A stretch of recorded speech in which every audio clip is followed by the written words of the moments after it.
The Rwanda Stock Exchange is a marketplace where shares, bonds, and other securities are bought and sold. Since its start in January 2011, they have been able to work with over 5 companies that are in Rwanda and the rest of the region. From Balihwa to Chumi supermarkets, all these companies need to borrow money from the public, and they do so in form of bonds and shares. So what are these items? When you buy shares in a company through an IPO, that is an initial public offer, when a company goes to the public for the first time to raise funds. So you are buying shares in the company. It means that you are belonging to that company. So investors out there, they buy shares from the companies and the companies issues the shares to the public. So now you are a shareholder. When they call for an annual general meeting of the company, you are called. When the company makes money and they distribute a dividend, that is income for you after 1 year. You get a dividend. That is shares. But the company can decide also not to call for people who buy shares. The company decides now to raise funds by way of getting debt. So now they issue bonds. Bonds, basically it's a contract between you and the company for a specific period of time. Say, for example, actually I&M, BCR Bank, they have a bond here listed. International Finance Corporation, they have a bond listed for 5 years. BCR Bank came to the market to borrow money from the public. So in that case, you are not belonging to BCR. You are not a shareholder. You are just a lender like any other lender. So they give you interest every year, specific. You agree on the kind of interest. Now, today, like government bonds are paying 11.4% for 3 years. For 5 years, they are paying 11.8%. If a 7-year bond, which is coming actually in the next 2 weeks here in Rwanda, government is issuing a 7-year bond, which is going to pay probably slightly higher than 12% probably, because the the longer the maturity, the longer you are going to be paying in terms of interest. So when you are lending money to a company, you have bought a bond. With the fast growth in the ICT sector in Rwanda, it has often been wondered why the Rwanda Stock Exchange has not yet been automated.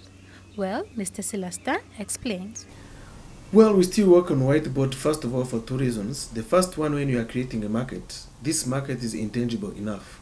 When you talk to Eregro Mwananchi, like we like to say, they know cows, they know, shamba, they know the house, they can touch it, but shares are intangible enough. So when you are starting, normally, since you do not have many transactions taking place, you can afford to use a whiteboard because there is not a lot of transactions taking place. You need a physical place to look at. So people, when they see a physical place, they start being curious. So that's why we went by that way, because there was not enough business to justify even automating from the beginning. So it cost a lot of money to automate. However, we have good news. Today, Rwanda Stock Exchange and our operations are 50% automated. Meaning that what matters the most is where you are stocking your shares you have bought. That part is fully automated. We have a central securities depository at the central bank, which is where your shares, when you buy them, they are kept in a safe place electronically. That one is electronic. That's why when you open an investment account, you open a central depository account, which is basically an account for shares and bonds. So that one is fully automated. So now, the only part remaining is the trading part, where you see those guys shouting at each other, like you've seen just now.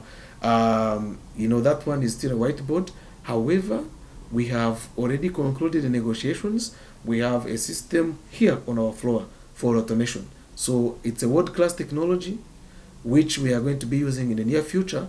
All we are waiting for is interfacing with that, the bank of shares at the central bank. So we are working on interfaces between the central securities depository for that to happen. So when that time comes, we announce that officially, that we have fully automated, and will be as automated as any market on this planet. It is expected that in the near future, the Rwanda Stock Exchange will be more competitive, vibrant, and have even more Rwandan shareholders working with them. Good news, especially for businesses in the country. Karangwa Fidelis, Rise and Shine Rwanda.